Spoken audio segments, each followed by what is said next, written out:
Mr. Gary Vaynerchuk.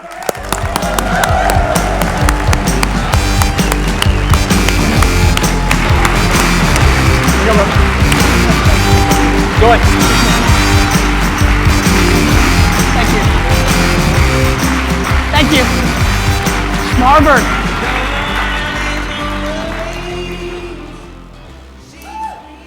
Good afternoon, San Diego.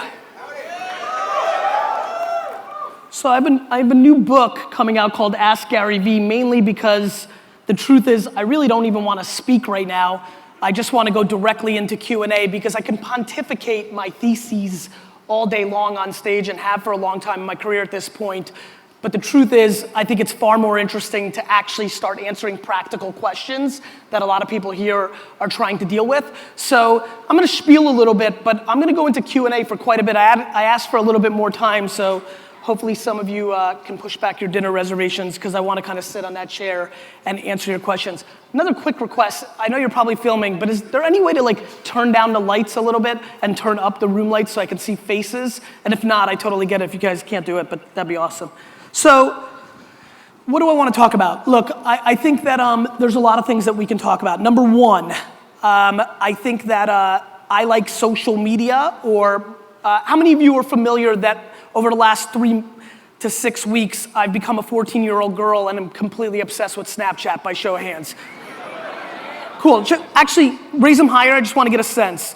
So first, thank you all for paying attention. Second of all, what a lot of you are probably trying to figure out is where do I sit on Snapchat? Why has it become so fierce? My life and my career, and the reason I think I can buy the New York Jets is predicated on one core talent. I actually think that I suck shit at 99% of things, but there's one thing that I do extremely well that luckily for me, I think ends up making me successful, which is I've got a good sense of what you're gonna do before you think you're gonna do it. Right, so my first success happened in 1996. In 1996, when I launched WineLibrary.com, I launched one of the first e-commerce wine businesses in America. You know, there's a lot of youngsters. As a matter of fact, how many people, by show of hands, I know you're getting tired later in the day, but don't bullshit me, just give it to me. How many, by show of hands, remember the world pre-internet? Raise your hands. Nice. So, there's some old fuckers in here like me. So, if you that went back there, if you guys remember what I remember, literally people told me that the internet was a fad. Literally. Like, this wasn't gonna last, and what is this? And literally the first time I ever pitched WineLibrary.com, the first person that asked me how I was gonna deliver wine through the internet thought that I was gonna take a bottle of wine and put it in a wire and it was gonna show up at somebody's house. So this is where we were, kids, back in 96. People were trying to figure it out. What I knew was that people were gonna buy wine. How many people here have done wine online? How many people here have done email marketing in their careers? Raise your hands. Great. In 1997, I had in 1997, I had a 200,000 person email newsletter for WineLibrary.com that had 91.2% open rates and 67% click-through. By the way, not because I'm so fucking special, it's because nobody fucking did email marketing in 1997. And we hadn't ruined email yet. Like, email was fucking pure. Guys, people loved fucking email in 97. We read every fucking word. It was good. And then we fucking came along and ruined that shit. And basically all I'm doing right now is systematically figuring out how to ruin Snapchat. And when I say,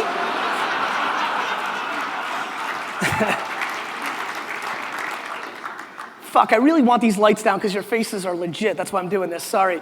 When I say ruin, I mean what I really believe more than anything. This whole spiel of branding versus DR, conversion versus that, I'm really fascinated. I wish I could talk to every one of you because you're anywhere from 100 and 0 to the reverse of 100 and 0. For example, my clients, Toyota, Pepsi, Dove, the biggest brands in the world that drive my business, right? Our clients have to pay $60,000 to $70,000 a month for us to do their social media, right? They're biggest brands. We're not looking for local stores. These are companies that are paying me $100,000, $200,000 a month, not only for strategy and account work, but the producing of the content, the paid strategy, real fucking work, the things that they do on TV and other places. They go on the spectrum of branding extremely far, right? They think it's all branding. They don't even know if they're converting. My Mountain Dew client doesn't know if their TV spot during the Super Bowl or that picture on Instagram is really selling all the way through because they don't control 7-Eleven or Albertsons. They don't have the full funnel. A lot of us here do have the full funnel, whether we're e-com or we do our own business. So what happens with us, AKA the companies that I used to talk to back in the early days of the internet, only 7 or 8 years ago, Living Social, Zynga, Groupon, I would talk to them a lot about you're getting way too addicted to just math because you're playing on conversion, but you're not thinking about lifetime value or brand. And then, as so many of you have probably felt already in your careers, if you're just winning the first result on Google or Google AdWords, guys, the day Google AdWords, just to tell you where I come from, and it's funny, I know I'm bouncing a little bit here. As I went hardcore on social in 9, 10, 11, 12, I would be negative towards Google AdWords and email marketing and banner because all my digital contemporaries were living that and they would bust my chops and I would explain to them, it's only because you're catching me in 2012. In 2001 and 2 and 3, the only thing I did talk about was digital 1.0, email, e-com, landing page optimization. Guys, I was doing banner ads in 1996 that were getting 13% click-throughs on certain wine sites. Right? So numbers that are just not real, numbers that you can never replicate. I owned the word wine on Google AdWords the day it came out for 9.5 months at 5 cents a click before anybody bid me up. Right, it's laughable now because it's a fuckload of years later, but at the time, people didn't even know what Google was. I started my YouTube wine show, which is really what brought me to this world, less than a year after YouTube came out. When I would tell people I was doing it, people didn't know what YouTube was. There wasn't a single video on YouTube when I started Wine Library TV that had 1 million views. For the first 1.5 years I did Wine Library TV, nobody fucking watched, right? And so I guess what I'm thinking about is what's the difference between my behavior and the majority of the room's behavior? What is it about the way I operate that allows me to hold my breath? Let's call it what it is. Hold my breath for 2 to 3 years and allow the market to come to me. When I started VaynerMedia in 2009, when I went to Campbell's and the NHL and Pepsi to take them as clients to pitch them, literally in the room, I would say, look, Campbell's, you need a Facebook fan page. Literally, I just need you guys to wrap your head around this. They didn't know what it was. They didn't even know what Facebook was. Literally, thank God one person was like, I think that's that shit my kid's on in college. And so what I'm fascinated by is mapping every person in this room of how much do they care about brand versus DR. I have friends and homies who make lots of money, $1 million, $2 million, $3 million a year, and they're all DR. It's all math. It's just quant arbitrage, right? Whether it's landing page optimization, Google AdWords, Facebook ads, whatever it is of the moment, they're driving to a place, they're converting, and away they go. Passive income in some people's minds, not in others. It is what it is. It's a marketplace and it changes. The word wine was 5 cents a click at one point, then it becomes $4 a click. It's just marketplace dynamics. I've been yelling my fucking ass off for 4 years about Facebook ads, and a lot of people in this room, because I've been watching the Twitter stream, 2-3 years ago didn't believe in it because it wasn't converting as well as Google AdWords for them, and thus it wasn't something they paid attention to. And now they've just finally figured it out. The problem is all those CPMs and all that attention is more expensive than it was 4 years ago. And so the debate that we should have in this room, understanding the makeup of this room from my point of view, is what's the timing? And more importantly, what are you trying to accomplish? So for me, the world breaks down into sales and marketing. Either, they're one and the same. I was thinking about schmarketing, but I'm working on it. I believe in my heart, mainly because I searched the hashtag and clicked a lot of your profiles on my flight here and was getting prepped for this talk, that the far majority of this room is in the sales business. They're trying to convert at a certain thing that drives certain revenue, and they're trying to achieve certain short-term monies for their careers. I think a much smaller percentage is in the marketing business where, At this point, whether it's my personal brand or my wine business has done a lot of things wrong for the last 7 years without me involved, but the brand was so goddamn strong that they basically have done everything wrong for 7 years, and yet the business is strong because it's winning on brand, right? When we talk and make fun of things that suck, they're winning on brand. You can be wrong for a very long time and have your actions be really wrong once you become a brand. But you have to have real brand strategies and thoughts. For example, as people in our space over the next 12 to 24 months start talking more about Snapchat, there's a disproportionate amount of people in this fucking room that are gonna think it's stupid and not believe in it because there's no functionality to quantify the direct ROI in a transaction when you're marketing on Snapchat. It's the reason so many of you missed the Instagram boat as a major play for you because each post didn't have a link out, and because you couldn't track the conversion or make your sale or do those things, you didn't value it. The value curve of a transaction versus the lifetime branding of something is the disconnect and the opportunity, period. That's the arbitrage. Now, it goes horrible in the other direction. Let me show you by a show of hands. How many people in this room, when they watch television outside of live sports and the Oscars, are now watching TV on their time? Not when it airs, but you're watching Netflix, HBO Go, DVR, you're watching all your TV at this point on your time. If you're doing this, raise your hand because I want everybody to see this. Raise your hand if that's how you do it. Hold on. Actually, you know what? Fuck it, I need a snap real quick. Give me a second. Give me 1 second. Thank you very much. Hold on, I got a concept. Hey, corporate America assholes. This is how everybody now watches TV. They're raising their hand because they don't watch it when it airs, which means they're not watching your fucking bullshit commercials. Cool. So, everybody in this room, everybody, is now watching television on their time, which means they are fast forwarding every single commercial. And God forbid, I don't know, your remote control falls off your bed. And the commercial actually airs. Every fucking person in this room grabs their phone and checks their email or tweets or checks their social. Which means, and the entire first 12 minutes of this talk has been predicated on the only thing I do for a living. The only thing I do for a living, besides try to guess what you're gonna do before you think you're gonna do it, the only thing I actually do for a living is day trade attention. Let me break this down because I really hope that 2 fuckers understand this and go on to make a lot of money. I day trade attention. What does that mean? Here's what it means. Direct mail still works. It's just overpriced, right? How many people here by show of hands can't wait to leave sunny San Diego, go back home, get to their house, and carefully go through their direct mail? 1. Carol, you got some fucking problems. 1.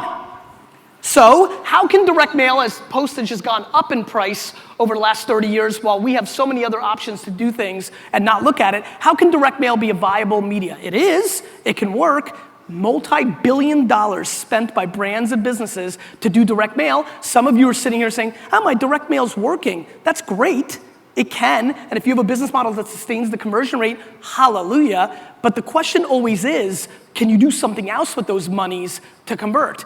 Wine Library has gone completely away from direct mail and now uses Facebook as direct mail and is converting exponentially better. So, you know, this is always my problem with people that I talk to when I go on the offense on what they should be doing. They're like, Gary, but I'm making $4 million a year. I'm like, that's great, Dick. What's wrong with 8? And so, direct mail may be working, but direct mail on, what's the date? Thank you, on February 9th, 2016 is not as valuable as it was a year ago, 4 years ago, or 11 years ago. Outdoor media, multi-billions of dollars spent on billboards all across this country. When you leave this conference, Go home and watch 5 people driving. Remember this talk? Watch 5 people driving. I promise you that every single fucking passenger that you see in a car is looking down at their phone. All of them. As a matter of fact, 3 of the 5 drivers are looking at their phone. And so, people aren't looking at outdoor media today the way they were 10 years ago. They're barely looking at the fucking road itself. And so, tell me why billboard prices have gone up 12% in the last decade when your attention has gone completely away from it. As a matter of fact, attention is so intriguing if you pay attention to it that fast forwarding of commercials in 2015 have declined. We have declined our behavior of fast forwarding commercials because we'd rather not even spend the second to do that. We'd rather just grab our phone and not do it. So big media companies at first were like, ooh, this is great data. They're not fast forwarding anymore. Of course they are. We're just not paying attention. Attention is the game. The reason Twitter is in trouble, and it breaks my heart to say that because I built my brand on it. If there's a platform in the world besides YouTube that I really have to give my career to, it is Twitter. Not only did I build my brand on it, I invested very early on and made a fuckload of money, right? So I love Twitter more. I love that little fucking blue bird like you couldn't imagine. So to stand here on February 9th, 2016 and know that in South by Southwest 2007 when I was sitting with my homie Nate and I had 5,000 followers and I said, follow my homie Nate, and he had 1,000 people follow him. Within an hour, that I stand here today with 1.2 million followers on Twitter, and if I said follow my homie Nate, 38 of them would follow. I learned this lesson a long time ago. In 1997, I bought an ad on luxury.com. Now remember, the internet, for all intensive purposes, is really about 20 years old. I know there's a bunch of nerds in the back saying, actually, the government in 1965, I know nerd. But I mean us normal people have only been on the internet for about 20 years. And so we're very early, and this was only a couple years into it. So here's this thing called luxury.com that emails me and says, you have winelibrary.com, because I was one of only 2 people selling wine on the internet. And they're like, we have luxury.com, and we have 1 million people on our email list. And at that point I had, I don't know, 7,000. And I was like, fuck. And they're like, for $20,000, we'll blast everybody. I'm like, this is it. This is it. So they're gonna send the email, they're on the West Coast, luxury.com, I get the whole top of their email, this is it, I'm so pumped, I hired like 8 fucking people, like we have to pack orders for the rest of my life, this is gonna be it. And then the day comes and I have everybody on the schedule, like more than on Christmas, it's like March 9th, and like I'm super pumped and nothing happens. And it's like 9:30, I'm like, oh, wait a minute, I'm super panicking. It's like 11:30 and we got like no orders, and I'm like, what the fuck is going on? And I'm like, oh, right, they're on the West Coast. They said 9 o'clock, they're probably gonna send it at noon. Sure enough, that was the case. I was super pumped from like 11 to 12 Nirvana. You know, like when you see a cop and you get scared for a second, but then you're like cool when he drives by? That's how I was. I was like super pumped. I'm like, good, I'm gonna be okay. 12 comes, and by 2 p.m., we had 6 orders. And I was like, fuck me. And it was the moment I understood that width is cute, but depth is everything. And so what's happening right now is we are all living through a very intriguing time. My friends, please take a step back and don't think about your business right now. Take a step back and be a human being and understand the following. We are living through the single biggest shift in communication in human history.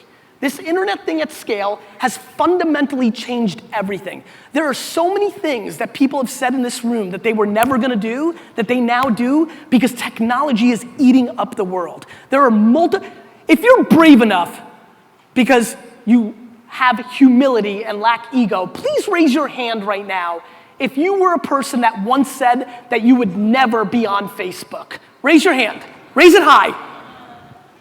Of the people that just raised their hand, and I thank you for your honesty, how many of you are on Facebook? Raise your hand.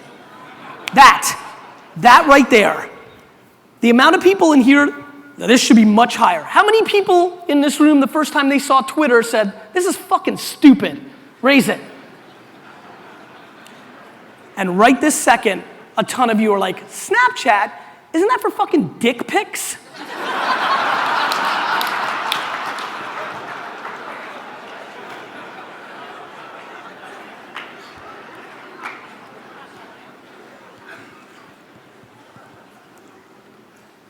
There are grown-ass men in this room that are 55 years old who in the last 24 hours sent a poop emoji.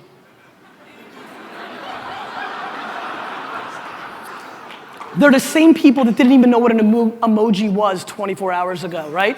Like, this is what I'm talking about, and it's because we're living through the greatest age-downification of our society. What's happening is technology is taking over. This same keynote that I gave probably at Affiliate Summit not too long ago when we were a little bit younger, brother, I walked in there and I said, look, the reason Facebook's gonna win, while everybody in that room, if you remember in 07 or whatever it was like, fuck you, it's all Google AdWords, Google will always win, what the fuck is Facebook, never, nothing else. I said, look, it's the grandma effect. The second all these 23 and 24-year-olds in the next 3 or 4 years, if they stay on Facebook, because I had to see that play out, the second they start putting pictures of their grandkids on that platform, grandma's coming. And that's what happened. And the reason I'm so hot on Snapchat right now is normal people are coming. Not just 14 to 24-year-olds, 39-year-old dudes, 57-year-old aunts, normal people are coming. And that's when a platform hits scale and it has attention. I have 27 to 30,000 people looking at my Snapchat stories, but out of all my channels, including 250,000 plus on Instagram, which has a ton of attention, there's not a channel that I can do and use today that will convert more sales or get more people to do what I want them to do than Snapchat, a platform that I've only taken seriously as a business since December. Something I've been talking about since 2013, something that I believed in for a very long time, but I would only use it with people that I knew in real life, and then I would only and never use it in business, but only since 45 days ago have I used it in that manner, and that attention graph is so staggering. And my friends, that is where branding matters versus sales. I can't convert it, I can't show it. I can turn it into that. You can turn anything that does brand. Look, you could do QVC or be Guthy-Ranker on television. You can make anything DR if that's what you want to do with it. And that's fine, and you should, because at least it'll give you some confidence that it's there. But you have to remember it's attention. It's just attention. Google AdWords, down 19% in click-throughs. Google Ads are being clicked 19% less by same users in the last year because we ruin everything. We ruined email, we're ruining Google Ads. Google today announced no more flash banners in the next few minutes. It's the same old game. Facebook was more valuable 24 months ago than it is today. It's more valuable today than it will be in 36 months. Instagram's more valuable today than it's going to be in 3 years, but it's not as valuable as it was a year ago. Influencer marketing is the grossest undervalued product in the world. Right now, every person on Instagram that has 647 fans can do more for your sales and marketing than you'd ever imagine. You just need 40,000 of them because there's no scale.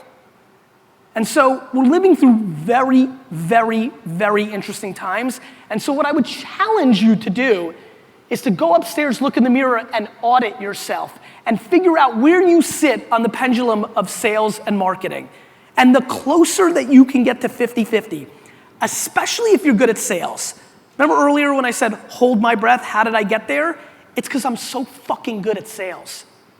It's because in 2009, nobody could sell social media to big brands, but I could. And so those couple of dollars allowed me to stay alive and get there. If you're so damn good at selling, take a percentage of those monies and invest it in your long term. To not look at branding as the long-term play. Why did I start doing the Ask Gary Vee show and go back to YouTube? Why did I start doing Daily V and all this vlogging? It's building brand equity. It's brand.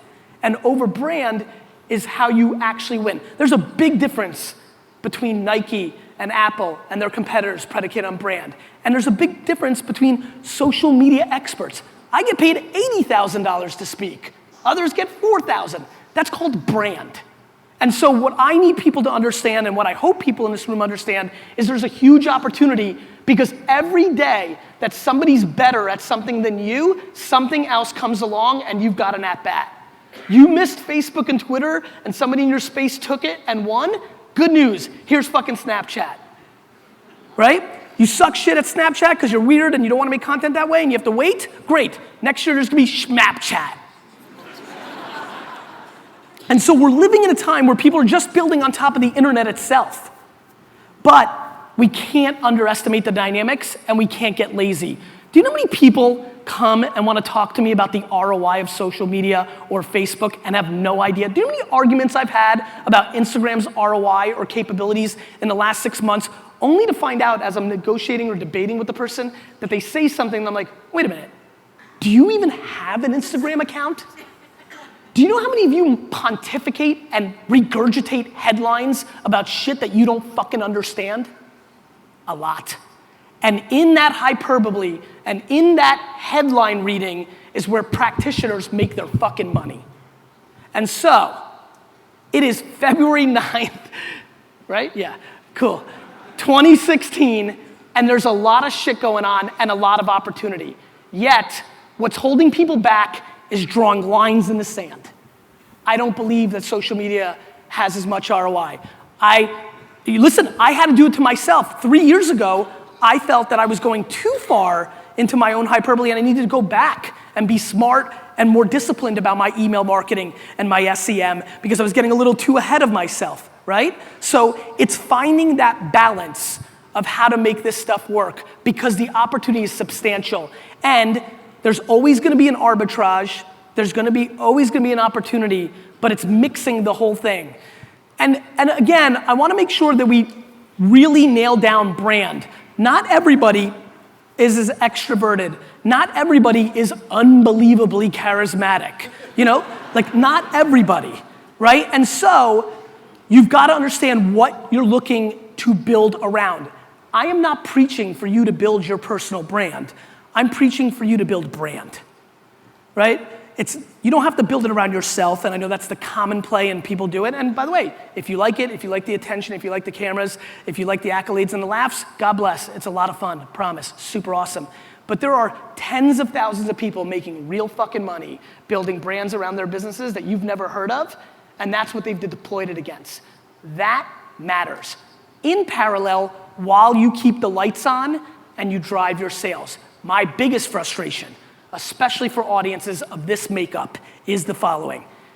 If a lot of you realized that you could leave $500,000 to $2 million in top line revenue on the table because all your behavior wasn't to squeeze the orange for every penny on your conversion funnels, and you deployed those monies and you built it into brand over a 36 to 48 month window, if you were good at brand, the one thing I'm worried about talking about brand right now is you gotta be good at it. Plenty of people buy Google ads. Plenty of people try to do landing page optimization. Plenty of people buy Facebook ads. So you have to be good at it. But if you are good at it, you're building wealth instead of being rich. You know, it's funny, I always think about business. I'm a big Chris Rock fan. He had that joke about like Oprah and Bill Gates, right? And it's how I think about this, which is you could be rich by just playing the math, but if you can figure out brand, you can become wealthy. And that's really the question. Are you willing to leave 500,000, 1 million, or 5%, 20% of the monies each year for the next 3 to 4 years while you deploy those dollars and those efforts and energies into trying to make a double, triple win? That is basically what I've seen my whole life. There's a reason that the two businesses that I've built, and this is, forget about my opinion on stage. I know there's a lot of people here who don't know that much about me. Let me just ground it. There's a reason that I've run two businesses in my life, Wine Library and VaynerMedia. This is not information products. This is not a fucking mastermind. This is a retail store that sells fucking wine and an agency that works with Madison Avenue Fortune 500 companies, businesses. One went from $3 to $60 million in revenue in 4 years. Let me just quantify that for you. Wine Library, when it was Shoppers Discount Liquors, did $3 million in revenue on 10% gross profit, which for all you business people at home means that I had $300,000 before expenses. Luckily, Sasha Vaynerchuk didn't pay anybody anything, so there was a couple bucks left over. But I built a business from $3 to $60 million with no fucking money. No raising capital like all these fuckers have been doing for the last 5 years.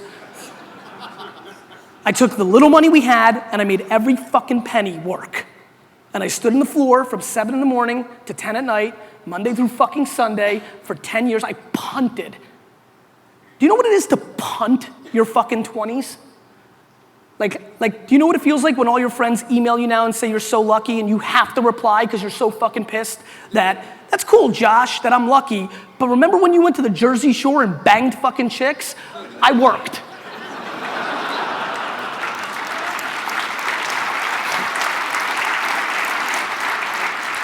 And so, Wine Library, $3 to $65 million, $60 million in sales in 5 years, and now VaynerMedia, which I've now personally run for almost 5 years now, and I've grown VaynerMedia from 30 to 600 employees, from $3 to $100 million in revenue, on 17% net profit, real fucking money.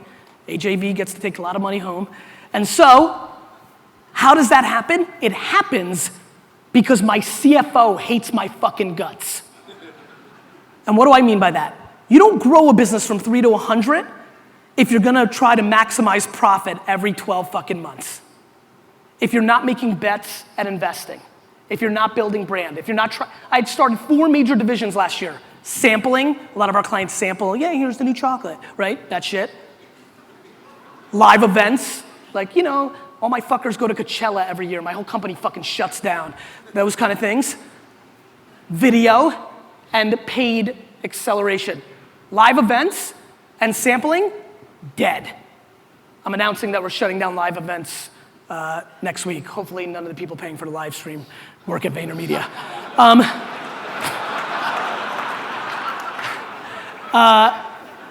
Dead. Fucking lost $2 million.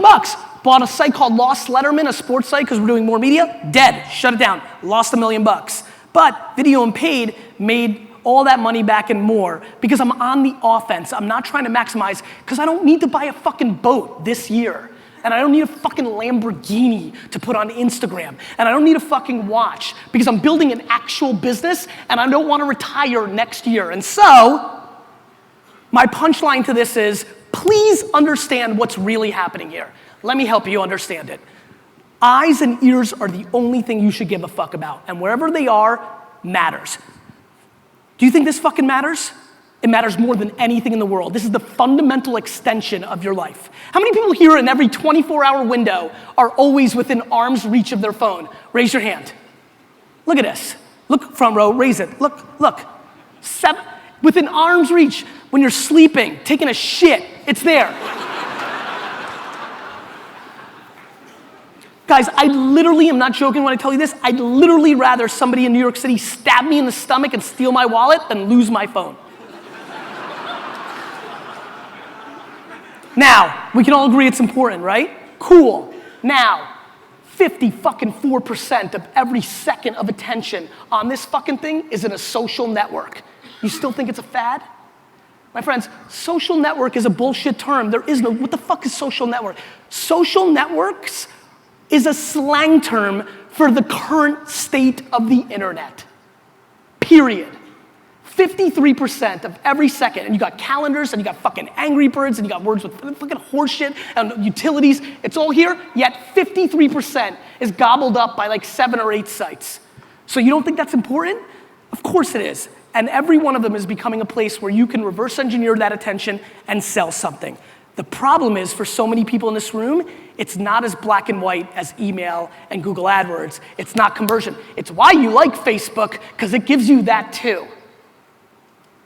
That's why I love Facebook. Facebook is so unbelievable. Every time Facebook went down today, I guarantee you tonight, because I have to take a car to fucking LAX and a fucking red eye to Miami. Tonight, I will absolutely buy Facebook stock after the rant I'm about to do, because I do it every time. Here's why Facebook's gonna win. It has attention. Yes, they are vulnerable to the fact that young kids are not going on it. Cool, they took care of that. They bought Instagram, so they're good for another 4 to 7 years. And they tried to buy Snapchat 2 fucking years ago for $3 billion. When 80% of this room hadn't even heard of it yet, unless you had a 14-year-old girl in your life, right? So Zucks understands attention arbitrage. It's why I bought Oculus Rift, because VR is the next internet. Now, VR is 15 years away, and a lot of people in this room are gonna make a lot of mistakes and lose money because they think it's gonna be here sooner, but it's coming. It's coming. And so, when I think about what's really happening there and all the opportunity, what Facebook provides for everybody in this room, if you have not realized that Facebook is right now the birth child of television and direct mail. That's what Facebook is. If you understand how Facebook works today, February 9th, 2016, it is the birth child of television and direct mail, AKA the greatest execution anybody in this room can do, B2B or B2C, is the following. This is where I'm going straight practicality. I'm not giving you the rah-rah, yay, this is all so cool. Pay the fuck attention, straight practicality.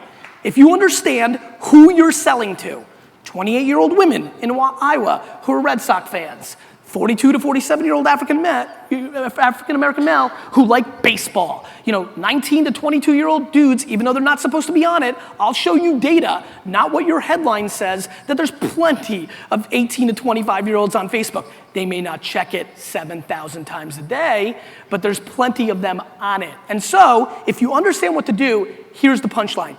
Everybody here needs to figure out the most cost-effective way to make a commercial, which means a video, which means you're not confined by the way television is, so you can make a 2, 3. I actually want to make them as long as possible. You'll understand in a minute.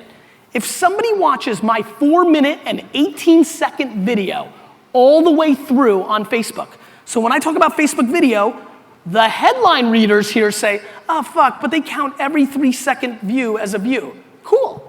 Yes, they do. But I don't give a fuck. Because I have access to the data that shows me that of the 4 million people, 17,000 of them watched all 4 minutes and 18 seconds. And you know what I can do with all 17,000 of them? I can remarket to those motherfuckers with a DR call to action after I've emotionally affected them. And you know what happens? It's a funny thing. They fucking convert. And so, plenty of people think they know Facebook. Plenty of people read about Facebook. But people don't have the luxury that I have, which is spending $100 million in ad spend across our clients to have a lot of data to support my hyperbole. Or a $60 million retail store where I get to see the impact on the bricks and mortars and the e-com. Or a human brand that understands what I am selling on Snapchat versus Instagram versus Facebook versus Twitter versus LinkedIn versus email versus my .com versus medium.com against my books that I want you to all buy on March 8th, please, thank you. And so, this is the world I live in. I believe that I get the luxury to stand on stage in front of so many smart people for a couple of reasons. One, I'm handsome. Two, I'm the best fucking practitioner at February 9th, 2016 marketing because I don't give a fuck about any platform. Fuck social media. If social media doesn't have your attention tomorrow, I don't give a fuck. If you all go back to sitting around your fucking house because we had too much technology and we just sit around like it's 1957 and listen to the fucking radio, I'm fucking in. And so the reason I go on that little rant is because I know a lot of you. And you made your monies on Google. You made your money on SEO. You made your money on Facebook. And you will make your money on Periscope and Snapchat. And then you make a mistake.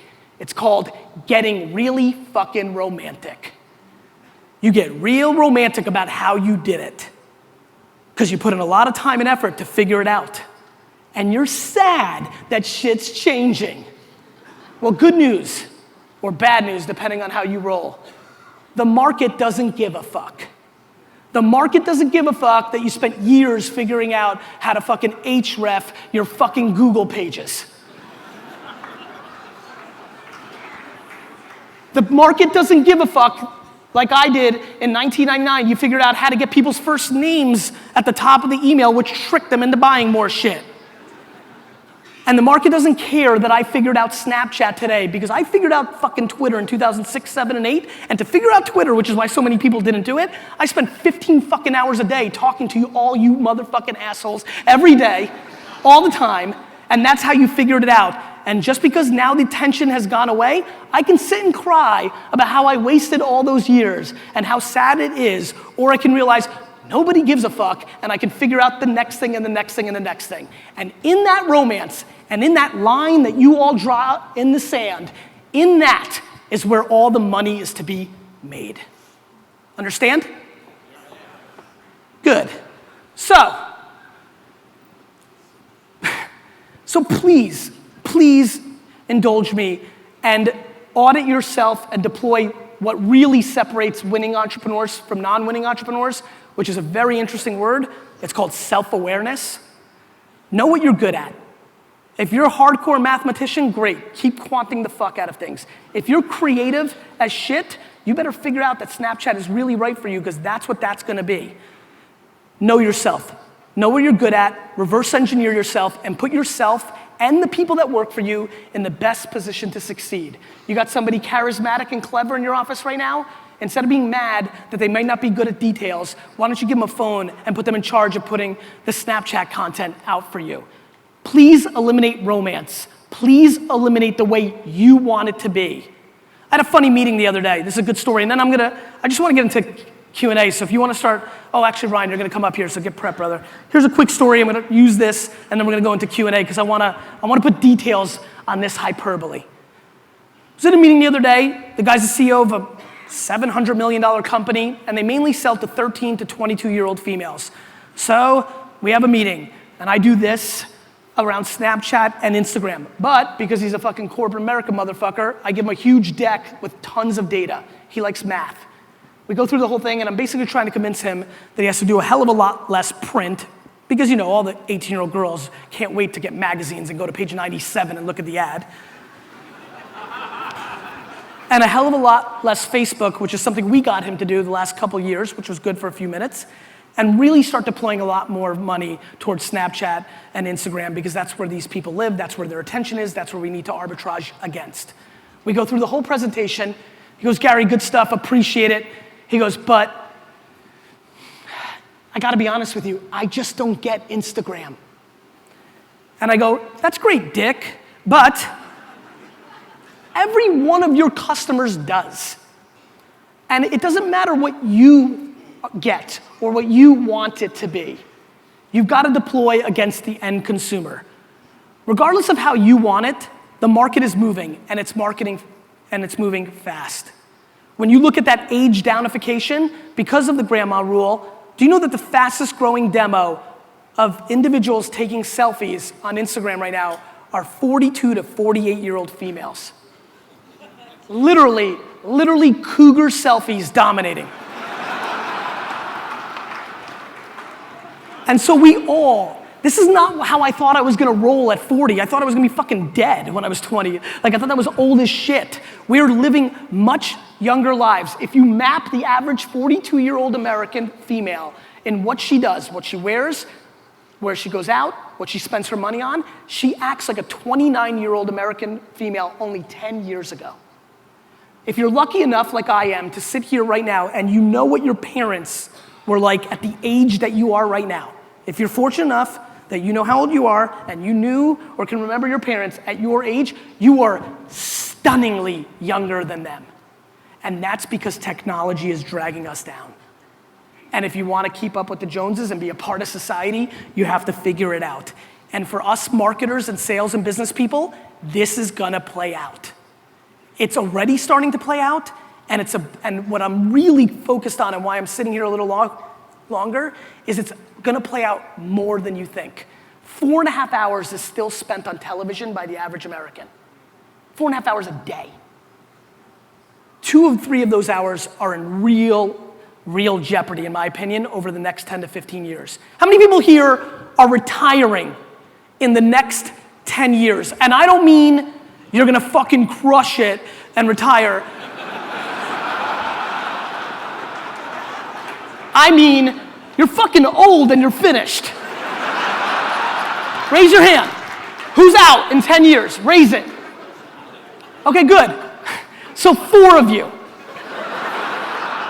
So for the rest of you, if you think a lot of shit has gone down in the last 10 years, wait till you see the shit I'm looking at. I'm running a $100 million venture fund now, so I do my startup stuff, as some of you know. Wait till you see what's actually coming next. I mean, none of this shit existed. You know, if you go back 15 years, not Google, not Facebook, not mobile devices, none of it existed. Didn't exist. I mean, all the things that are coming, the smartification, the Do you know how interested I am in tourism? Do you know that VR in 15 years is gonna make your brain think that what you're seeing in your VR device, which will probably be contact lenses, is 98.5% real? So what does that affect? That affects the tourism industry? Like, I don't know, if I actually can sit in my house and put on contact lenses and it feels like I'm at the Eiffel Tower, maybe I don't wanna spend all that money to go do that, right? It affects movies and gaming. You know the porn guys are gonna go there real quick. So it's gonna affect relationships. And so I think we are grossly underestimating where things are going. In 2007, I talked about a lot of shit at Affiliate Summit, and Sean, I watched that keynote, and I don't watch my shit too often, because what I remember about that keynote more than anything, maybe more than anything in my career, was the audience was not buying, because they were in affiliate and Google math, and the social stuff didn't seem right enough. What's interesting to me is watching that conversation play out, it's become very obvious how things are gonna go. And to me, if you can pattern recognize, you can make a lot of money. This is gonna happen, whether I say so, whether you want it to, it's just data. 150 fucking million people a day are spending multiple minutes and hours watching videos on Snapchat. How do you disrespect that? I'll tell you how, because you haven't figured out how to monetize it yet. That doesn't mean the platform's wrong, that means you're fucking wrong. Thank you.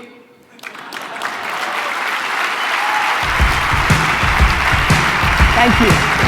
Thank you. Darcy? Really? Thank you. So, you guys hold want on, some? hold Wait, on. where are you going? We ain't done yet. No, Sit back down. We got some Q&A time here. No, let them go. I just want to tell leave. Or leave. I want to Either tell way. the 15 of you, you're fucking up. Yeah. Because the good shit's coming now. I'm telling you, dude, wearing a tie, sit your fucking ass down. Let's go. He's actually doing it too. Well, If cool. you have a question, we've got some mic stands there, they're kind of everywhere. Go ahead, hop up right now. Get in line. We're going to try to get to as many of them as we can. That was Let me throw a quick right hook. While you're waiting, everybody who's not already using it, download Snapchat right now and follow me. You're not going to know how because the UI is very weird the first time you're on it, but you should. How many of you guys followed Gary on Snapchat while he was doing this? Yeah, there you go. Okay, you get the first Yeah, I couple get the first questions. couple. First, I love what you said about people saying, I don't get it. Yes. I think that is one of the most dangerous things that we as human beings, it's like you immediately shut yourself off to creativity. And so and this is not so much a question, more of a statement. If you ever hear yourself say, I don't get it, and you say it in kind of a flippant way. Dude, this is your conference. You can come and talk shit all the time. Ask questions. What the fuck are you doing? I just wanted to make that. I'm kidding. It's like this is, one of us has a foot on the stool. The other one. I'm ready to throw down. Yeah, there you I've go. been working out. So here's a question for you. Yeah. How with everything that's going on, right, where it rewards those who are out there, who are very public, who are very, very vocal, who have that influential brand, how do you get credit for being quiet? I mean, oftentimes in life. I think this is, guys, there are far more people making money that are quiet than there are people that look like me. It's not even close. It's data. How do you do it? You mean the majority of the world?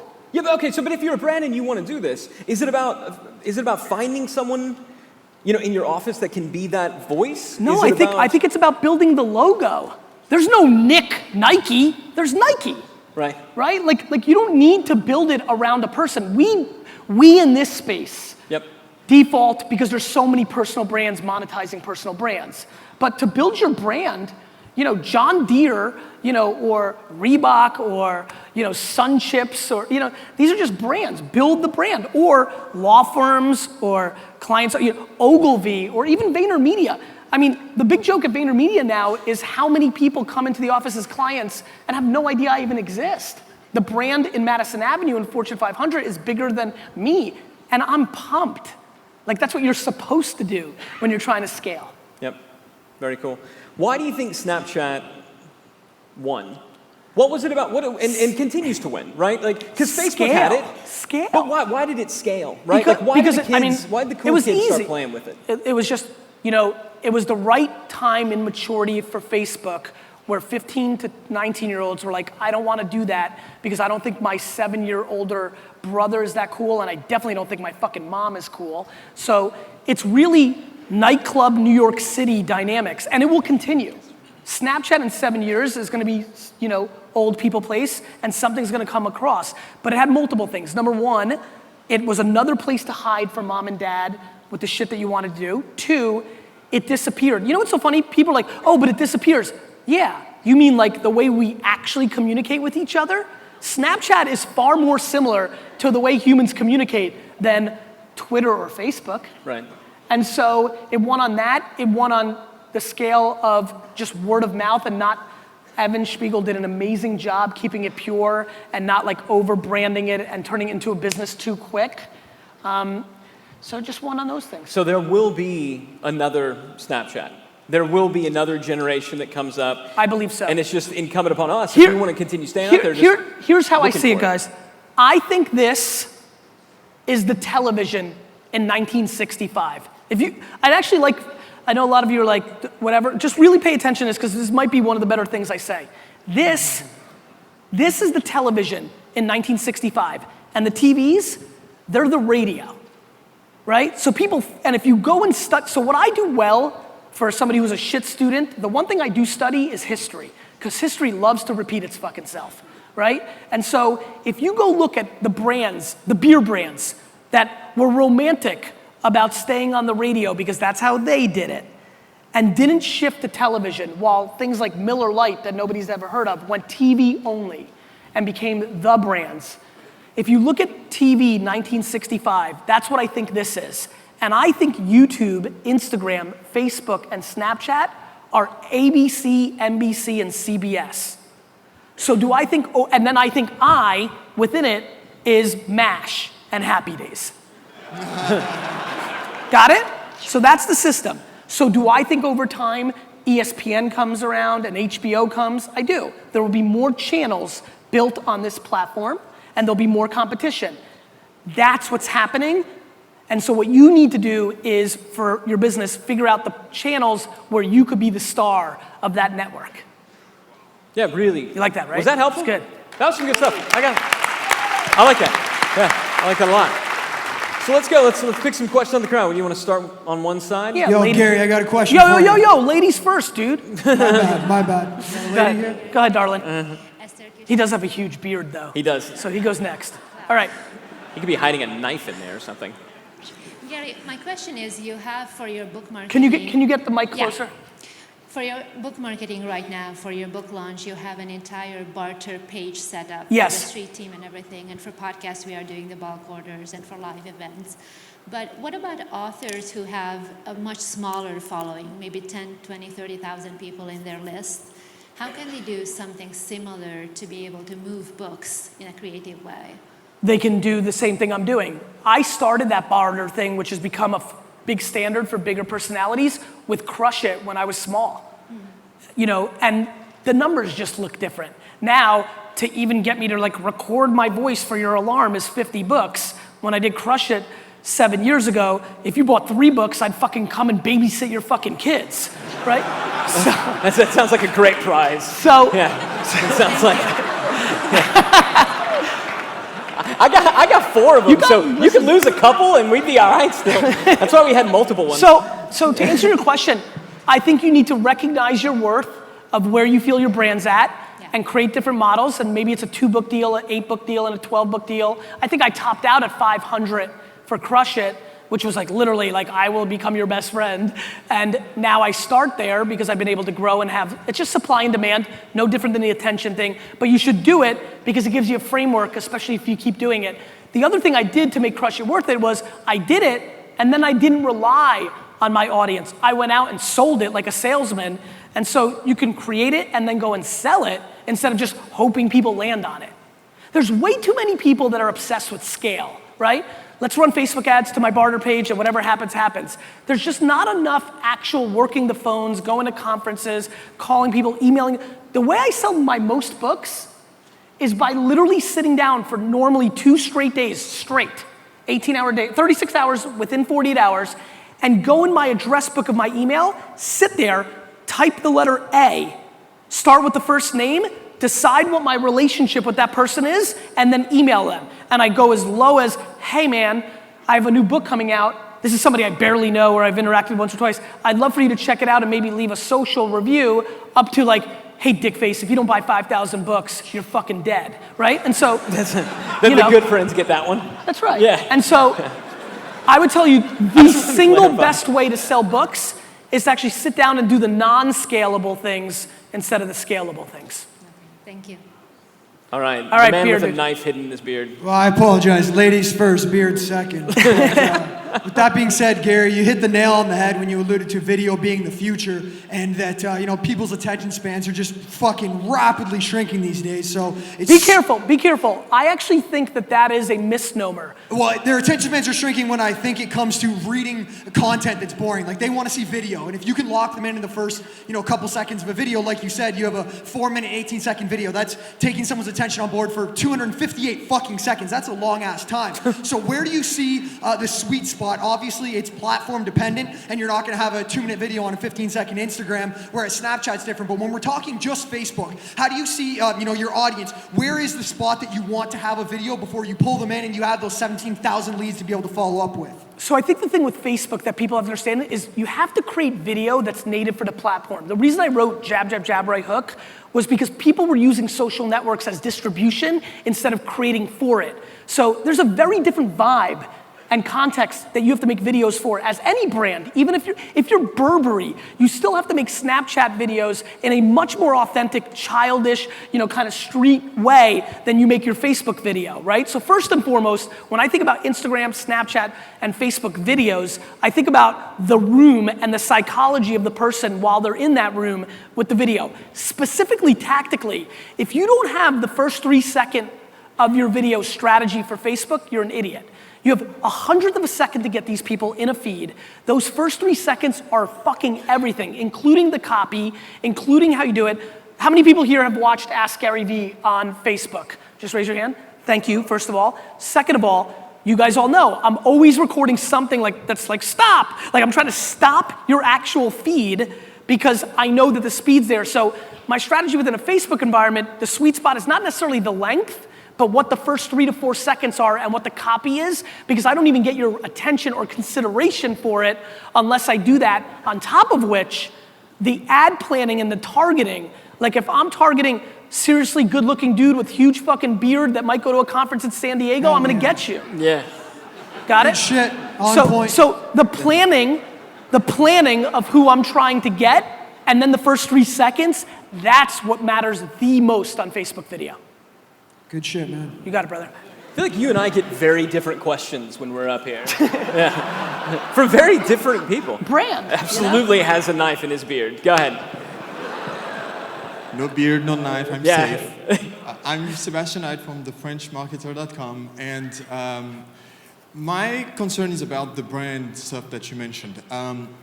We are reaching hundreds of thousands of people, and I want to reach millions. And I'm using my personal brand, so I'm connecting with people on Facebook Live and doing all of that. But the quality that Facebook Live allows me to do, for instance, is I would say, it's a lower representation of the brand than what I would do if I was doing my usual video. And might that be a problem for the congruence of the brand as we go to a bigger audience? I think human beings should be very careful about trying to go too luxurious, right? Okay. So like if you're trying to put yourself into a more serious place or a higher visual quality, look, you're talking to a dude who did 1,000 episodes of a wine show where it literally looked like I was a hostage in Afghanistan. Like, there was no lighting. I didn't use a mic. Like, there was zero editing. Like, and so I'm always gonna believe that the content, even with D-Rock now, if for the people in here that follow me, they always hear me making jokes about the lighting and things of that nature. I never wanna tell people what they should or shouldn't do. I will say this, I think it is dangerous, and I've watched very carefully on this for the last 10 years, of people trying to propel themselves to a higher quality and status because they become less authentic to the end user, and I think they're leaving a lot of opportunity on the table, and they're spending a lot of time and infrastructure on shit that doesn't matter. Facebook Live will let you do the quality you want if you put it in a studio, set it on a tripod, set it up. I mean, there's plenty of ability for you to make it fancier than just walking around, but you're leaving a lot of content serendipity and just compatible and acceptance instead of putting you on a pedestal. A lot of people want to monetize that pedestal. That pedestal is a lot more dangerous than I think people realize. So you think it's better to monetize the one-on-one feel of the video rather than... Look, I think everybody should roll the way they want to roll, right? You're dressed sharp as fuck. I'm only... Thank you. I'm only French. They have to. I get it, but only funerals is how, that's a funeral getup for me. That's about it. But it works for you, and so you need to be you. But I would be very careful to disrespect the platform over yourself. Unless you're fucking Jaguar or Tiffany's, it's awesome that you are who you are, but I think Facebook is more important than you in that equation, and I think you need to adjust to it more than they need to adjust to you. Thank you. You're welcome. Hey, darling. Hi, Gary. I'm Hillary. You asked about, or you encouraged us in hopping on emerging platforms. Yes. And then also creating our own commercials, TV shows. So I wondered. And let me just say one thing before you go any further on emerging platforms. Go for it. I love emerging platforms. I'm spending a ton of time right now analyzing After School, Musical.ly, tons of other things. I encourage, when I go and put my name behind something, like I'm doing right now with Snapchat, I don't consider 150 million active monthly users emerging. Got it? What I'm good at is talking about today while everybody else is waiting. Right? I've been talking about, I don't know how many people follow me here, but I've been getting a kick out of showing my 2013 points of view on Snapchat to show how long this is not a spur of the moment thing. I'm encouraging people here to go on platforms that are relevant today instead of waiting 2 years after they're relevant. Got it? It's not emerging to me. I haven't even gotten that loud about Periscope and Meerkat and Facebook Live, even though they're very strong. I wait to... That was going to be my question. Interesting, go ahead. What is it? So I wondered what your thoughts were on Periscope and its competitors as far as the need and strategy and future. Yeah, look, I'm very intrigued by it. I love live video. I think Ustream back in 2009 was a big brand builder for me, even more so maybe than YouTube and Twitter, believe it or not. I think a lot of people are doing it. I've been stunned by how bad, at least by I'm just one person, but boy, there's a lot of shit content because live is hard. Live is hard, but I think the people that break out in live, whether it's Periscope or Facebook Live that win, look, I wrote a huge check into Meerkat. It's funny, I wrote a $5 million check in my fund into Snapchat at a $15.5 billion valuation. So I could do well, but a lot of my buddies were like, oh, you're just pushing Snapchat because you're an investor. I'm like, I'm not pushing Meerkat where I have way better finances because I'm using Periscope and Facebook Live because my word is more valuable than any individual investment. So I do think it's gonna be Facebook Live and or Periscope that win because they've got the scaled platforms. I think they're very intriguing platforms. I get a lot of value out of them. I like it. I do think people should try to do it. Live is hard. But if you're capable and you're enjoying it, I would bet on it because I think it also is at enough of a scale that you're not taking a big risk. Thank you. You're welcome. Right. Hello. You're up? Yep, you're up. Yeah, okay. Hi, Gary. Hi. So basically, you spent a lot of time evangelizing Snapchat. Yes. And not just here, but at other platforms where I've been seeing you Yes. have been talking about Snapchat. Yes. Now, my 19-year-old sister uses a lot of Snapchat, but now that she's 21, she stopped using it. So, but I'm just... Maybe because she's drunk as fuck. It's a correlation versus causation kind of thing, right? So go ahead. Okay, so my question is that I can just go ahead and open a Snapchat account right away. But I want to understand that what does Snapchat really mean for a business that is a WordPress consultancy and serving other businesses and agencies? What would it really mean for a company like that? So I think for a B2B business on Snapchat, I'm gonna give you an analogy that some of you will get, some of you won't. One of the most fascinating ad campaigns of the last 30 years, in my opinion, was when ESPN in the late 80s and early 90s started to make commercials about their office and their sportscasters. The reason they did that was because they knew that Fox and CNN were about to launch rival sports networks. And they knew that anybody could cover Michael Jordan and Ken Griffey Jr. That was commoditized. But if they got us to care about Keith Olbermann and Stuart Scott and Dan Patrick, that was their competitive advantage. I literally am throwing you for a curveball here, but this is my actual belief. I believe there's a company in here that is a B2B company that could open up a Snapchat account for their company, hand it off to the most charismatic and fun people in the office, and do their version of The Office, which would then be watched by a small group of people if they started to promote it in other channels within the B2B landscape, and that people liking you guys would lead to business. So, a lot of people are like, well, you can't do it. You can. Now, you'd have to be likable.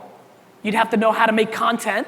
You'd have to know how to use all your other channels to get, and by the way, all you need is a B2B company. You have a B2B company? Yeah. How many current clients do you have? Well, we serve agencies basically, and we have a team of 13 people based in India. How many agencies are buying your product? I mean, is it 50? Is it 100? I mean, about 50 to 100. Great. All you need is another 50 for your business to be substantially bigger. So you don't need 30,000 views when you're paying consumer like I am. You need 80 people to just sign up and follow and pay attention and to think that Stan in accounting is a real fucking hoot. And so I think more people that understand that Snapchat is a version of YouTube 2006, but back to the nice French gentleman, a lot easier to produce. Once you get it, Snapchat's been interesting. Twitter, people didn't get, and people never got. Like, I've watched it.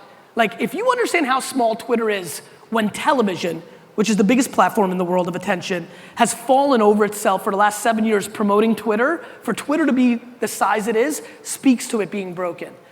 Snapchat's been very interesting for me to watch because people really don't get it the first day or two, but when they get it, they're stuck. My 40-year-old brother-in-law, who is my brother-in-law, so he knows all this stuff, he's living in Snapchat now in a world where he would have never followed the other things. So I would say making content that's compelling, but look, I'm doing business content. You're more than welcome at 10 seconds at a time to put out content of how to use your product, best practices. You can go a lot of places with it. You can go to the office route. You can go with, kind of like a simulcast kind of information play. It just depends on where you want to go creatively. But I will tell you this. Over the next 5 years, the platform is going to matter. There's going to be a lot of attention on it. Right. Thank you. Your sister will be back. When she sobers up. We'll bring her back. So with this, I think, we'll go on YouTube and Snapchat and let's be friends. Thank you. You're welcome. By the way, as a quick tidbit that I've been telling a lot of people, you should go to YouTube and search how to use Snapchat. A lot of you, it doesn't come natively. It's just a different platform for a lot of people. YouTube is the second biggest search engine in the world. And in my opinion, the best to teach people how to do things because of the way most people map to visual and audio. So if you want a quick hack to be up to speed on this, by tomorrow morning you would understand it if you watch 15 minutes of content. What's up, brother? Hey, my name is Billy Jean from BillyGeneSMarketing.com. A little closer on the mic. I have a Facebook ads agency up the street from here. But Gary, I actually wanted to come up here just to commend you, man. I sat next to you at a bar a couple of years ago. It was a Nick Unsworth event, and you were sitting there, and I was there for him, and I had no idea who you were, but we sat next to each other for 15 minutes, and then you were the guy speaking. You were the keynote at the time. I had no idea who you were, but you just were the same dude. I mean, you had so much energy, but you didn't really have the authority and the brand that you have now, and then I've literally followed you since that day, and dude, your hustle is so inspiring. The way you put out 1,000 episodes of Ask Gary Vee or whatever it is, it's crazy, man, to see how much it's actually made you and the revenue has brought you in and how your agency has grown. But like to see you actually not just talk about it, but sit next to you when we were in a room full of 100 people, now to 3,000 people, and then you come up here and you just kill the stage. It's just, I just want to tip my hat to you, and on behalf of everyone here, it's like, dude, you're the truth. So I'll say Thank you so much. Yeah. Thank you, brother.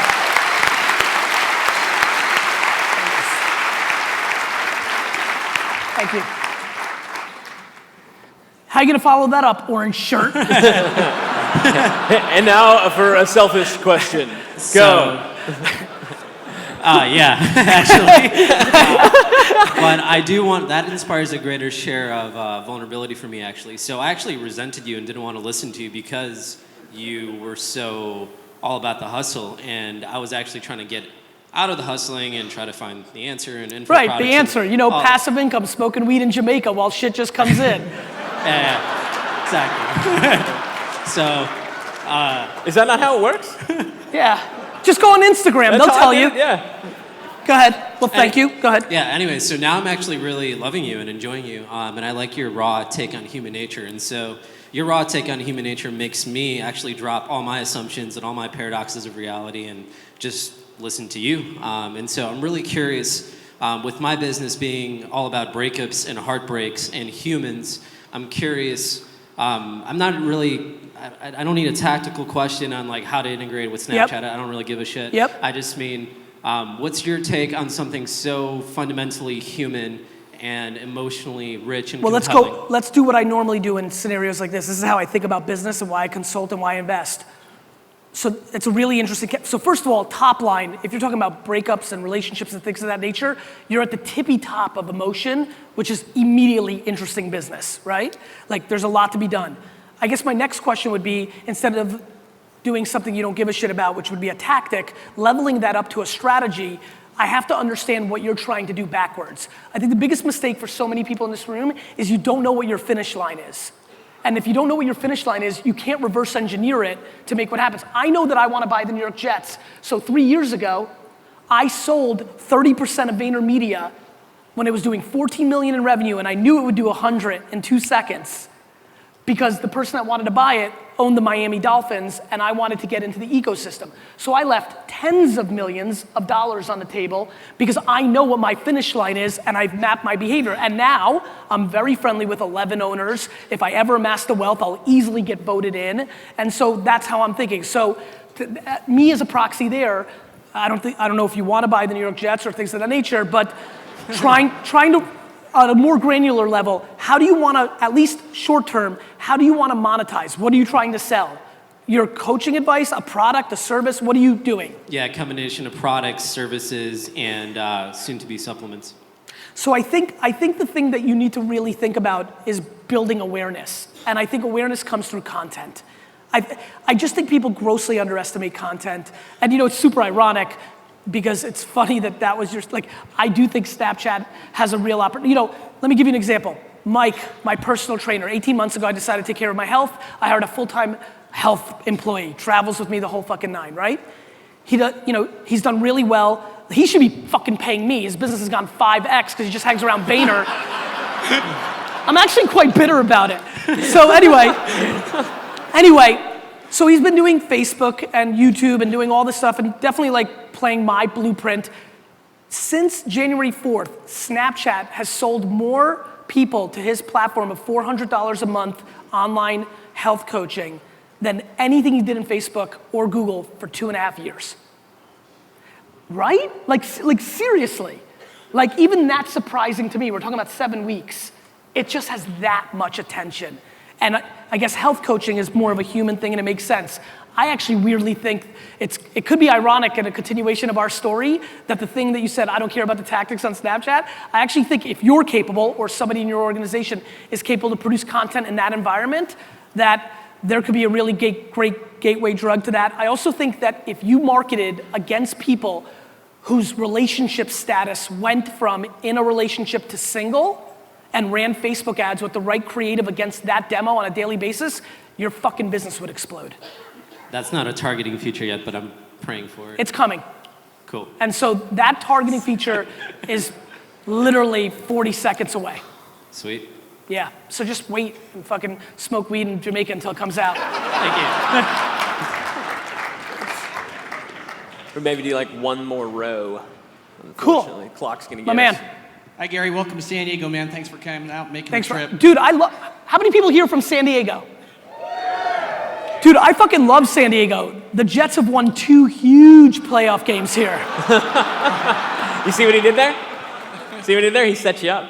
Yeah. You took the bait. Wow. Yeah. At least it's not orange, right? Go ahead, So- my man. One of my brands, we have about under 1,000 orthodontic locations. And orthodontists are different than dentists because they deal with a lot of kids. You have to Yep. recirculate patients Yes. and whatnot. So when we found out that you were going to be here in one of our groups, I said, hey, going to get a chance maybe to ask Gary a question. What would you ask? And so their question, I think, was, I could have probably guessed. But I think what's cool about you, dude, is the way your goggles work is what manifests your actions. It's your viewpoint. And so the question that and I'll try and interpret this as best I can, is ask Gary, go back to when you were helping your dad. Yep. Now, imagine you couldn't do it for him, but imagine that he would take your advice. And imagine he would do whatever it is that you needed him to do. Now, imagine he's an orthodontist. Yep. And now imagine, right? Now imagine he's today. This is happening right now. They said, ask Gary, if I was Gary's dad and it was an orthodontist and it was today, what would he be doing to help us move the needle if he was our kid? And I'm like, And these right. are orthodontists that have offices in local places all over the country? Yeah, we're under about 1,000 locations right now, but they're And this is the gateway to get people to get moms to bring their kids into the orthodontist? You're talking a lot of 14-year-old kids with a sort of rite of passage sort of thing going But on. I Snapchatting. assume the mother is making the decision in that business decision to which orthodontist they're going to use. It's interesting. You can market to both, and they can kind of get them to communicate to You each could. other. And so I think what you do is, I don't know the business well enough, but I've had 2 toy clients, the 2 biggest toy companies in the world, and I keep arguing with them. They keep wanting to market to the kids, which only because of laws in America, which would also apply to you, because of the way advertising to kids works here, that means they can only run TV commercials on like Nickelodeon, right? And so I've been arguing to them that the mom is much more of a decision maker in that household. If it was my dad and he was an orthodontist and I was 20 today, Slapping braces. I would convince him to move an enormous amount of money to Facebook, and I would spend it all on 42-year-old mom with kids in a 1-mile radius of our locations, because that feels like the quickest practical way to more dollars that in year 2 would allow me to take 20% and maybe start playing towards the kids a little bit, right? After School is a really fascinating platform right now that I'm paying attention to that is basically high school Facebook. You can only be in high school. You have to prove it with your high school ID. That could be an interesting platform, but they don't advertise yet, but I would keep an eye on it and wait for them to open, because whoever land grabs first is gonna underpay. So those would be coming, but I would go all in on Facebook ads against millennial moms is fucking gold. Big time. Gold. Cool. And then the girls just wanted to make sure you actually are married, right? So Yes. I was correct. Are you I don't need to ask. making? This is about to get real. Married. You Yeah. see what's about to happen? We're getting real in the Whole Foods part. Thanks, Gary. Thanks, Appreciate brother. it. Yo. Hey, dude. Hey, dude. So I own a few e-com businesses that sell physical products. Yep. And I heard you talk briefly about affiliate marketing. Yes. Mini influencer marketing on Yes. Instagram, where they have like 600 to like 2,000 Yes. followers. One of my businesses, I sell jewelry to women. Yes. And I was thinking, my idea was to basically find hot chicks and send them Period. free products. Yeah, period. Yeah. And But keep going. And send them a free product and hope that they post it on their Instagram page, because they'll influence their followers. But you said you need 40,000 of Just these remember people. that a lot of hot chicks have a bunch of fucking creeper dudes I following know. them. Yeah, you're right. Yeah. Go ahead. And that's a serious point, by the way. I'm giving you something right away. We do a lot of influencing to females, and pretty girls do well with converting other women into the funnel, but be careful, because a lot of them don't, because, it's all scumbuckets watching, so.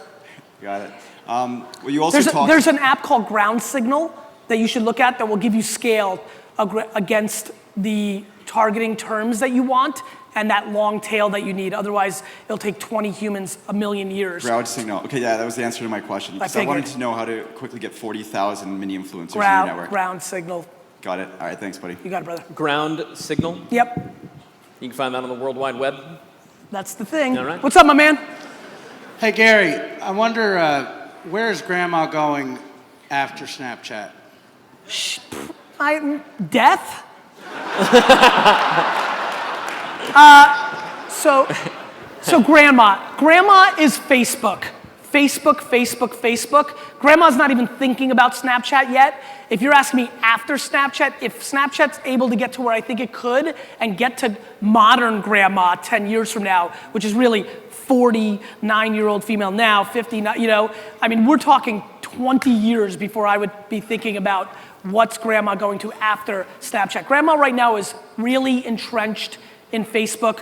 One of the things that would blow you away, I've started investing in and advising companies that are targeting 50 to 90-year-old Americans because Facebook is so good for that demo. Because the good thing about grandma is, and it's not even on her phone, though it is more and more every day, grandma's going through that news feed nice and slow. What I was really asking also So is creepy the way you just said that. It's just true. No, I'm not just. what's Go ahead.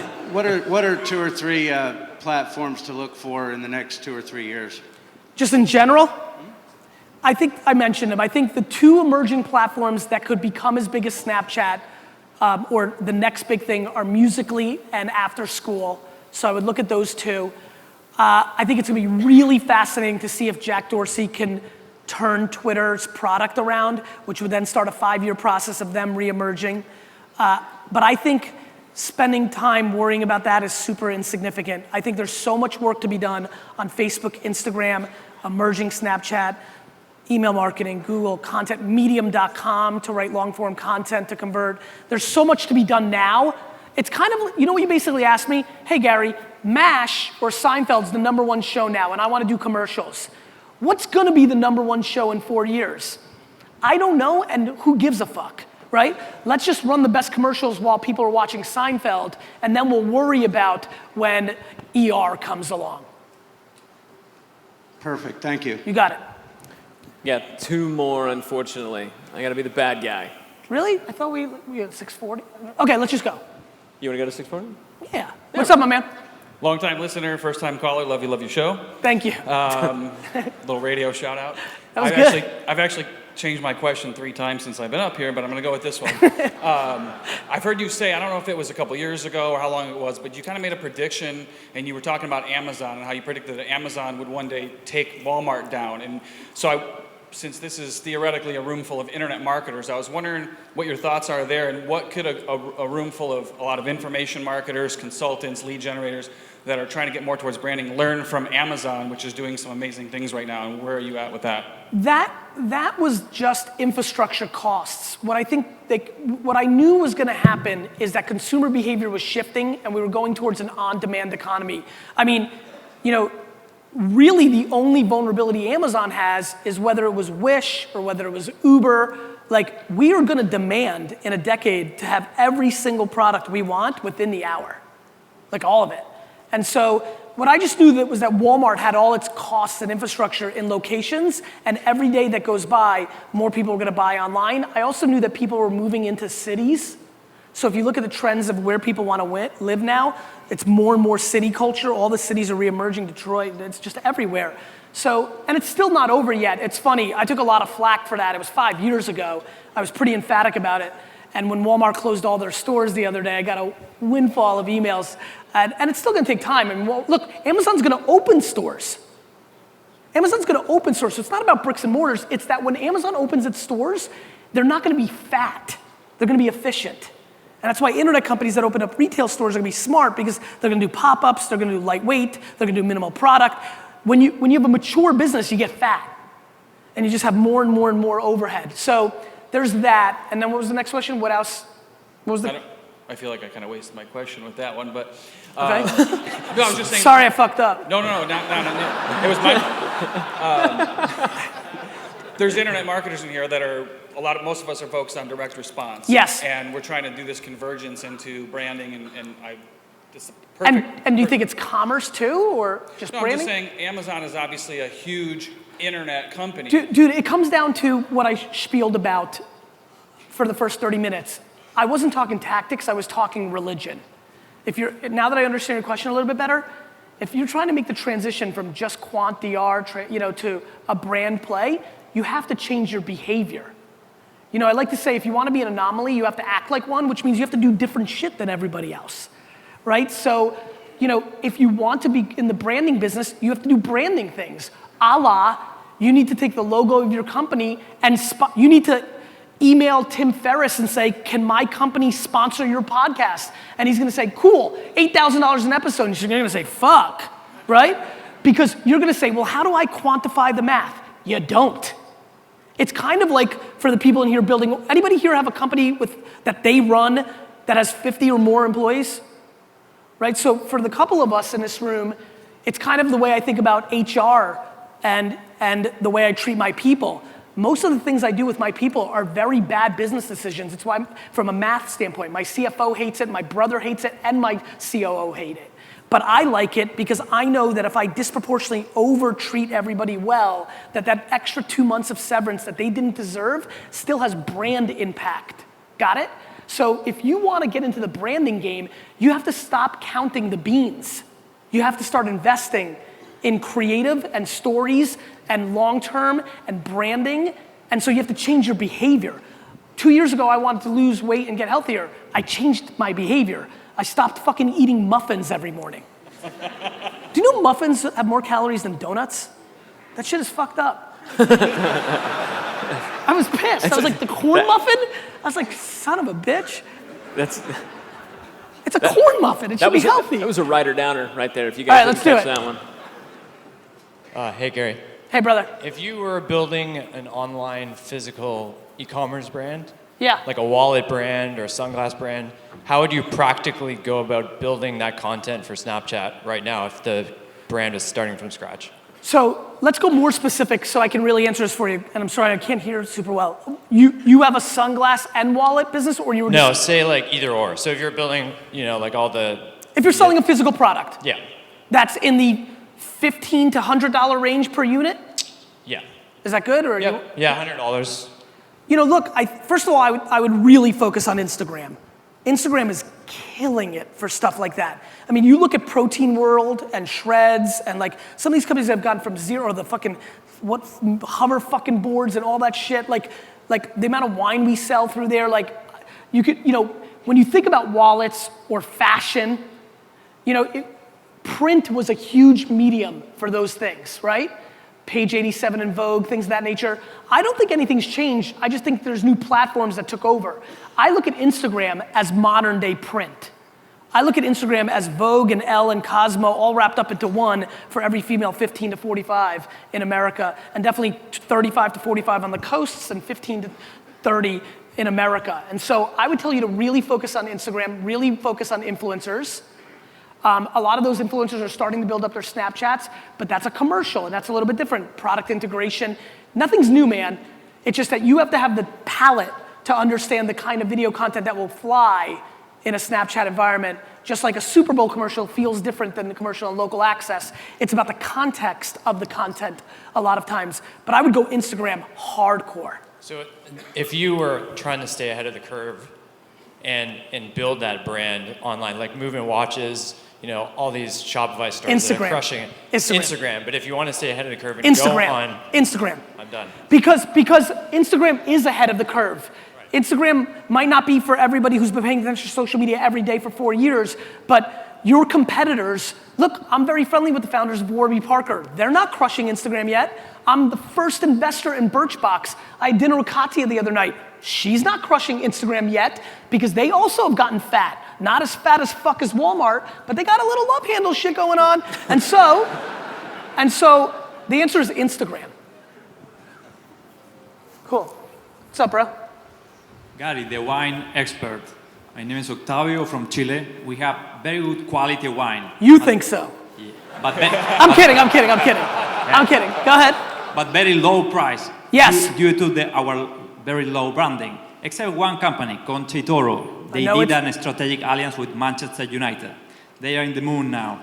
Now I am starting my agency and I have a wine company, okay, as a client. How do I help them crush it without the strong personality of a CEO or a owner as you did with your dad? So just remember, and I want people to understand this, and this is when lore and branding takes over reality, which is a whole nother thing with branding that can be good or bad, depending if you know how to control it. I took my business from $3 to $60 million, went 3 to 45 before Wine Library TV. So I did not use my personality. I didn't even say hello to the world until I was 30 years old. So what I did was everything that we've talked about for the last hour and a half. I marketed correctly today. You take and this is a world I know well. Do you want to market in the US? In the world, yes. The brand, yes. But like, are we talking US market branding? Yeah. If you go to Instagram and search the hashtag wine and wine review and all that, and you deploy people reaching out to all the sommeliers that are now reviewing wine on Instagram, and you incentivize them by either giving it to them for free, or if they're a little more fancy, $50 or $100 for a review, and you tell them that if they don't like it, if I'm paying them, I'd say, if you don't like it, don't review it. You'd prefer they don't say it's a piece of shit, right? But if you were to do that at scale, back to that young gentleman over there also with Ground Signal, if you went out and hit, right now I know 1,000 sommeliers across America that are leaving a lot of reviews on Instagram.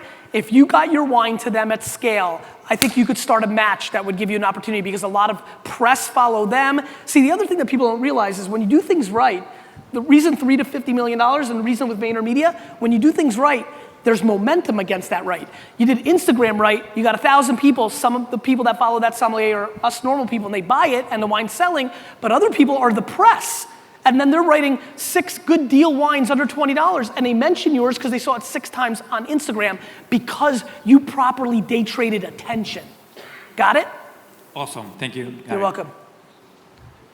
One more or 2 more? Yeah. Let's go 2 more. Okay, this that guy's... way, that way I can, I know. And I really just know. wanted to get to this dude's hat. To him. I was like, is this fucking question hat. rated ARG? Yeah, that's good. So my question Wait is a minute, you weren't joking that the first one of these were just shit jokes the whole time. Yeah, no, they're all like this. So my question is regarding the kind of like the emerging platforms for content recommendation discovery. I'm not sure if you're familiar with them, like Outbrain, Taboola, Ref Content. No, They're it's like, super well, man. Okay, awesome. So just your opinion on those and where you see those going and if we can use those. It's just another marketplace, right? Like fucking, how long have you been jamming in that world? About 3 years. Well, then you fucking know what 3 years ago it was compared to what it is today. Right. Right? And so what you need to realize and think about is, you know, is it still exactly worth, like, it's just, right? It's just, when does it flip over and it's not worth it anymore? I mean, 2-3 years ago, I was fucking in love with that shit. It, like, really worked. You know, 17 fucking boob shots, you know, like, that would work, right? Like, putting hot chicks as a picture, even though the headline was about like modern medicine, that shit worked. Like all those hacks worked in that world. What I think you know is because we ruined it and put hot chicks over things that had nothing to do with them, people stopped clicking it as much. They still click it. There's certain marketplaces. And so I think my thought on that is, much like Deal of the Day with Groupon and Living Social, much like what I lived through with email and SEO, much like what's gonna happen with social media, we know it works. But is it arbitraging the way you want it to today? And don't get romantic and let it be your only thing. Guys, how many people here right now, by show of hands, are really happy or feeling really strong or feeling success? Like business is good, business is booming. How many? I'm really scared of those people. Because they're the people, when things are going well, that's when you're least likely to break your shit. The thing that I'm most proud of is every single day I wake up, I try to put myself out of business.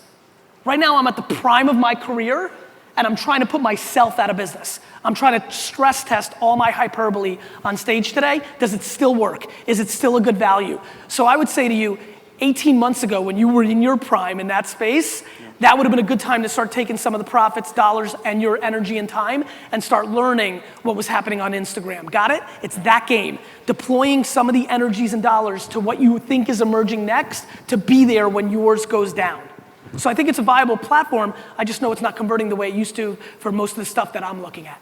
Thank you. You're welcome. All right, dude, you get to be the last one. Thanks. I'm so sorry for everybody else. I know it hurts, but you can bum rush real quick and I'll give quick daps or something. And I'll answer, I got a 2-hour fucking drive to LAX. I'll answer a shitload on Twitter, so you can ask her, I promise. Go ahead, my man. Thanks for taking the question. Ryan here. I do a lot of live streaming, And one of the questions I have is, first of all, as an agency, I have an agency here in San Diego, how would you recommend incorporating Periscope into what we do as an agency? As a gateway drug to clients? Yeah, well, both. For the clients, for them to leverage the platform, how to charge for it, what do you I would say give away all your best advice for free. Okay. And so that is the anti-answer to all agencies. Like the craziest dirty little secret about me is I give away all my advice for free, shit that I'm using to build a $100 million billable, not pass-through agency, because 99% of fuckers don't do it. Okay. That's like the craziest dirty secret. There's people in here that think they want to hold on to their biggest gift or their thing they know, and the number one thing you can do is give it away for free as leverage, because the reality is most people won't do it. Everything I just talked about, many things people are like, oh, that's good, you're just not gonna do. So you're saying give it away in order to... I mean, sit in fucking the stream, right? Right. On Periscope and start giving away good advice. Like this week, one of our clients really crushed it because they did this Facebook ad against this targeting, or whatever the fuck you do. Yeah, no, and I'm doing that, I guess, and that's building my platform. Yes. And building my agency. How long have you been doing it? For 7-8 months. Not long enough. Okay. You know what I mean? Yeah, I hear you. So, and what do you think the future The other thing is you also, if you want it to be a gateway drug, you should be saving that stream, then posting on your Facebook page, and then targeting employees of companies that you want to hire you. Okay. But I think you also want to do it for clients, right? Yeah, that's No, exactly. but I gave him the right answer, which is take that content, then take it out of Periscope, download it, upload it as a Facebook dark post, and then post it and target it against employees of the 40 targets of businesses within a 10-mile radius or a 100-mile radius or wherever in the world. There's much more B2B transactional opportunities on Facebook than people realize if they started targeting employees of the company, especially if you started things with like, does your CIO know? Yeah. And then you have the employees forward it to their CIO. Gotcha. Practitioners, motherfuckers.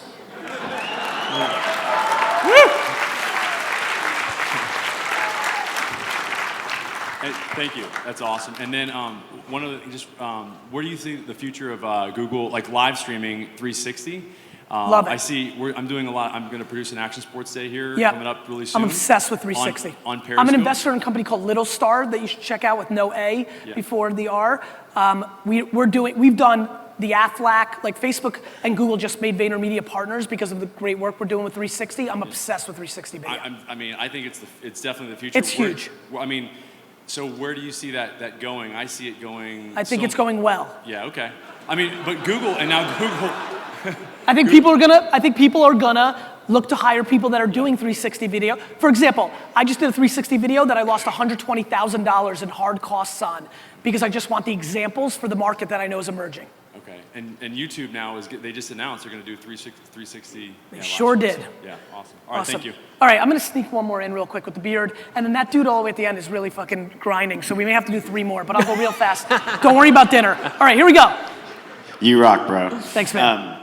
Okay, so I don't have a huge following. My name is Keith Brisset, by the way. How are you? I don't have a huge following. I don't have a huge email list.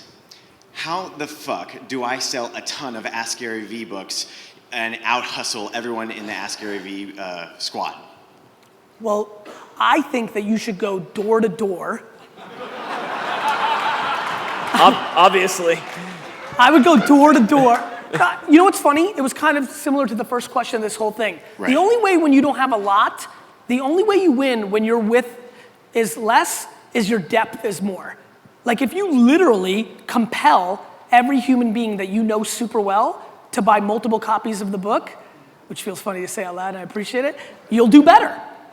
There's a lot of people I have tons of friends who have hundreds of thousands of followers and have huge reach, and they're gonna tweet it, and I'm gonna sell 4 books.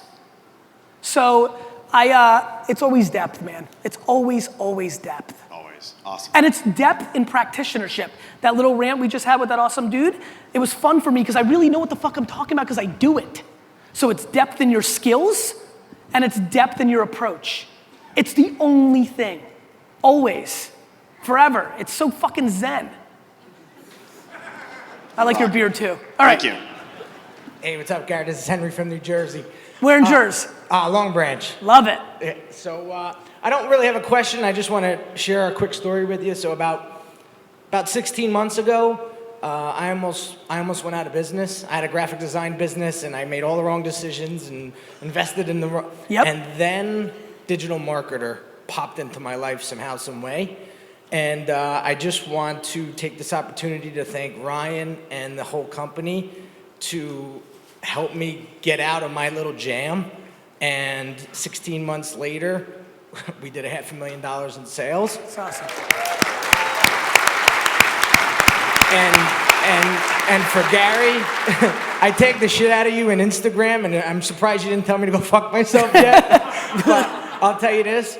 I watched this one video. You know what? That's a good example because I want to make learnings for everybody. Depth versus width. Everybody who tags me on Instagram because they think it's going to pop up in my feed and then I'm going to look at their shit, like I know what you're doing, and so does everybody else that you're doing that too, and all you're doing is actually ruining your brand equity instead of winning. This is another example of depth versus width. Cool, you think you're going to get all these people to see it. The way, the context of your actions matters just as much as your action. Go ahead. So the video you put out, it was a few months ago. It looked like a Nike commercial. It was really well done. Fucking D-Rock. Yeah, Yep. I give that dude props. But the one thing at the end of the video you said, which just like hit me like a bolt of lightning, you said, "There's no game over for me." Yep. And that just, I'm gonna get emotional, but that hit me hard, dude. And I think between Ryan's camp, ClickFunnels, and your hustle and your motivation, ambition, got me to where I am today. Awesome. So I just I'm want to happy. say thanks, man. Thank you so much.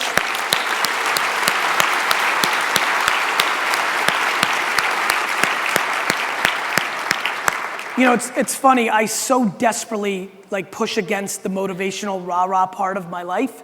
Like I do it and I'm good at it and I like it, but like every time I'm like, fuck this, I don't want to do that anymore. Let me just keep building businesses. Like you hear that shit and it's like crazy that it's communication.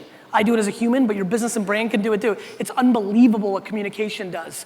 And when you see like a dude wear a wristband from your wine show in 2008, like that kind of communication is just so intense. Yeah.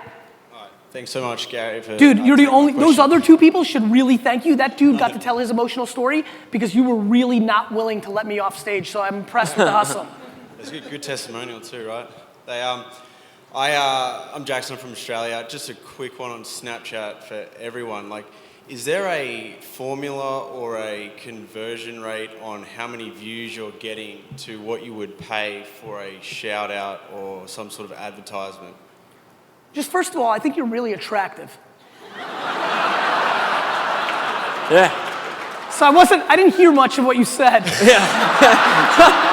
I was just like, this is a good looking young dude, right? Have you been to Australia? They all look like that. So wait a minute, you asked, is there some sort of data that supports what you should pay? What you should? I think you're like the smartest person in the world right now. Well, thank you, brother. Honestly. Like, should we hook up or? Now we're getting back to the original purpose for Snapchat, right here. Right here. All right, so I'll go real again. quick, let me ask a question. Are you asking, is there some really quantifiable understanding, like real a quick, ballpark, to understand what to pay people for Snapchat shout-outs? for example, all right, I'm in financial services. I run like a trading education company. It's Yeah. a very similar business model to this. Yes. And, you know, for Snapchat, what would I pay someone with, let's say 30,000 views Yes. per 10 seconds? So first of all, are you even in the funnel where the consideration is 30 and unders would buy your shit? No.